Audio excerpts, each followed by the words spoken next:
Hello, Real Vision people. This is Sebastian Moonjava, and today we have Daniel Matuszewski, and he is of CMS Holdings. How you doing, Daniel? Good. Things good. It's been a wild 6 months. It's been a wild year, but yeah, even the last three have been really wild.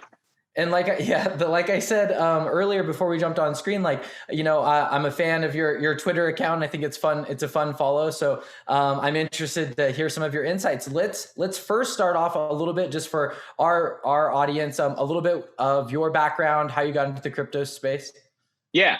So I decided I've been sort of involved in crypto in the sense of just owning crypto and paying attention to it. So late 2012, and then there was the first big run up in 2013. That really caught my attention. I was like, all right, there's some real notional moving, and then you started to see a couple sort of industry folk come out who are now much bigger. Obviously, I think the Wigglevi twins made their announcement of their purchase.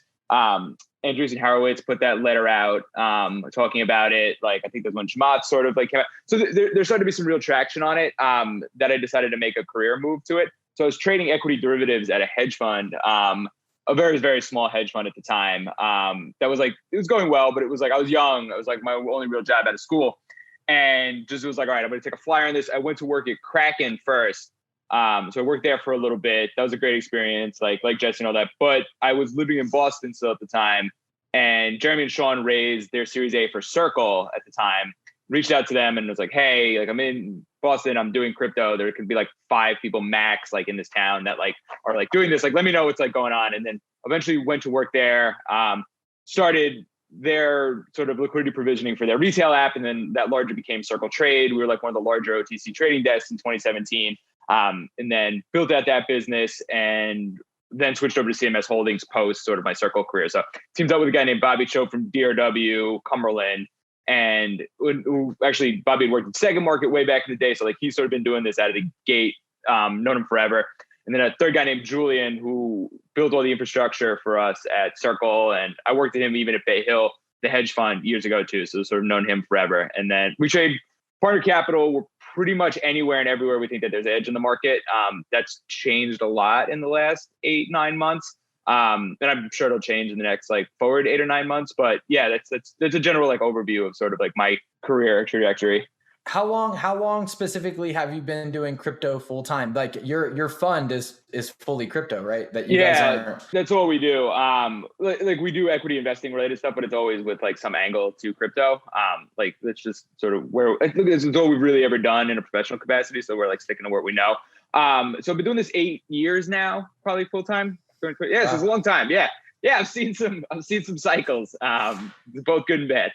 Great. So there's a bunch of questions that I have for you, but let's start off really quickly touching on some of the Tether stuff. We hear this, and like we were saying off screen, I feel like it's every cycle or every when we're doing well, everybody starts saying oh, there's systemic risk in the stable coins, or Tether is going to explode, or this is just a really common narrative in the space. Can you talk to me a little bit about how you feel about that? And if you worked at Circle, then you are probably intimately familiar with some of how these things work. So I would love to hear your thoughts on that. Yeah, so definitely on the USDC side. So I don't think it's random either that there's a lot of a price appreciation, and then the stable coin sort of FUD comes out. The reason for that is because stable coin issuance does have a big tie-in with crypto trading, right? There's a really, really good article by Kraken that they wrote in response to a Bloomberg piece about, it was a Bloomberg hit piece about Tether years ago now. And they pointed the finger at Kraken because Kraken had a dollar Tether market. First of all, the thesis that they were coming out with the whole thing was odd out of the gate, but Kraken's rebuttal to it was listen, we know what our internal cash movements look like, right? We see the net amount of dollars that are coming into our system every day via the banking system. And we matched it up against Tether issuance, and they look pretty similar. And the only thing that people start to freak out about is they see the Tether stuff is all open, right? It's all out there. You can see it. And because of that transparency, people just start immediately losing their mind because they start seeing these huge numbers move in. But they don't realize that Coinbase is cranking just as much money into their bank accounts every day. You just don't have visibility into it. So I think people want to believe that there's not as much actual economic activity going on inside crypto trading. So they're immediately skeptical of it, and they see these like large numbers, and they just become like, no, this can't be real. Like it has to be like a scam. It's like, well, fake. Like, this money's like can't be sort of like really getting interested in it. So Tether, the Tether like side of like trading for crypto started to like split post 2018, I want to say.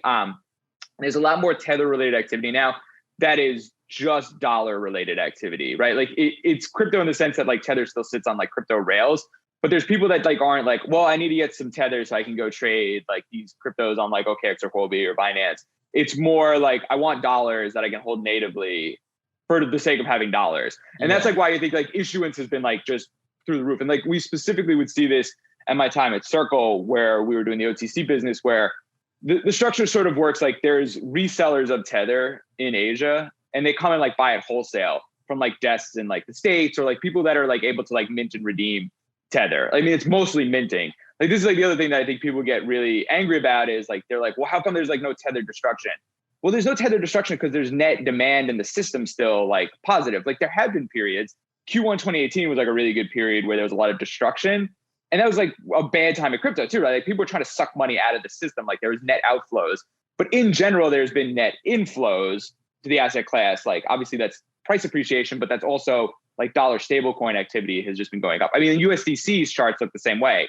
And like people aren't screaming that's like a scam yet. Maybe there's like a number where they get to that where they start like, but in general, yeah, like that's sort of how the flows in the system work, and it leads a lot of people to just like start becoming super skeptical of it. I don't want to like say that every Tether argument out there is like ridiculous. Like there's some legitimate concerns that people have on the regulatory front, and like we saw this butt heads like 3 months ago when FinCEN was like, are they not gonna, like all these like new regulations? I mean, like, because at the end of the day, these are all dollars that sit at bank accounts, and like the US government can exert jurisdiction on like regulatory stuff on it. So like there's always that concern. But the idea that like there's just billions of fake dollars being printed, like there's not back, like that's just not like, that's not true. And like I know that from the creation side.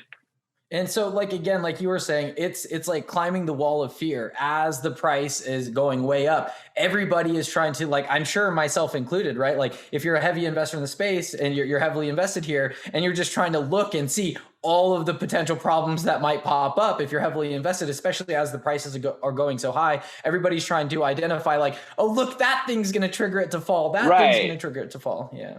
Yeah, absolutely. Or like, if even worse, if you're somebody who's like inherently skeptical of the asset class in general, you're like looking for a reason that it's like not real, right? Like you want some third party, like crazy manipulation scheme going on to like justify something that like you view as like not being rational.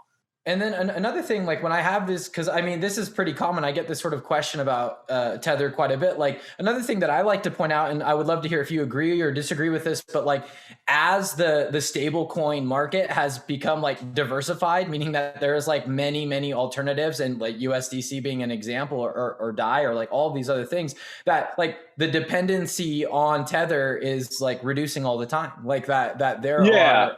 That's definitely true, right? Like, I mean, like USDC in particular has like, it has like a material sort of like AUM on it. That being said though, like Tether's still the biggest by far. And like Tether in particular is the largest in like Asia.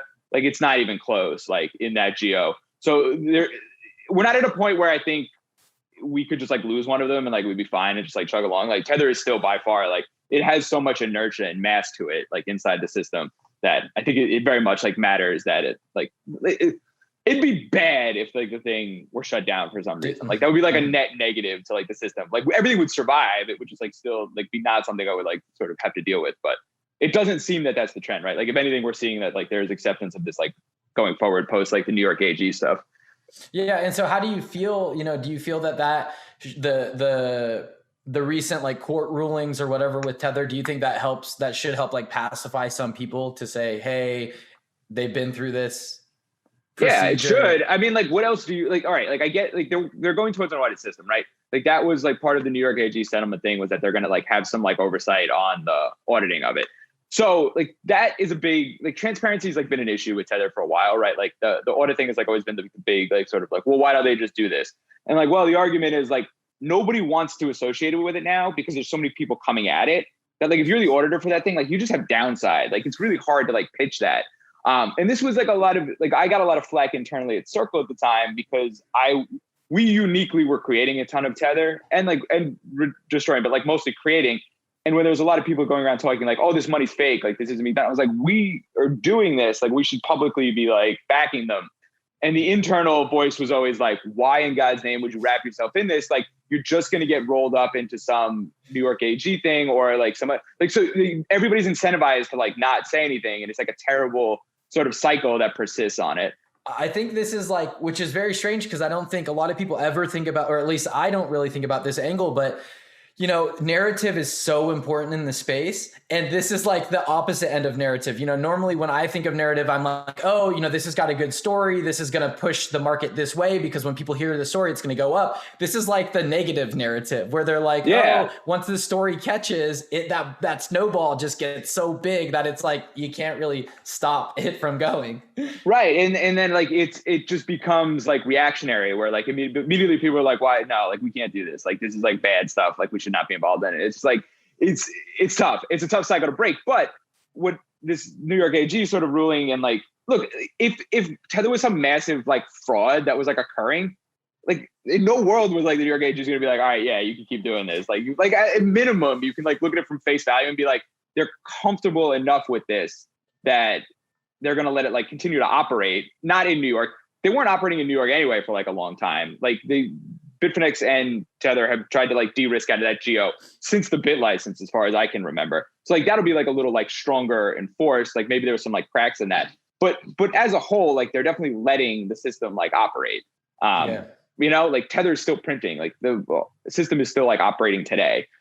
And like I said, I feel like it just when things are going well, that sort of fear comes back. So to me personally, I haven't had much concerns about it. I think it's just an easy target when things get exciting. Hey, if you like this clip, be sure to like and subscribe for more crypto related content. Also, be sure to check out the full interview and more only on realvision.com/crypto.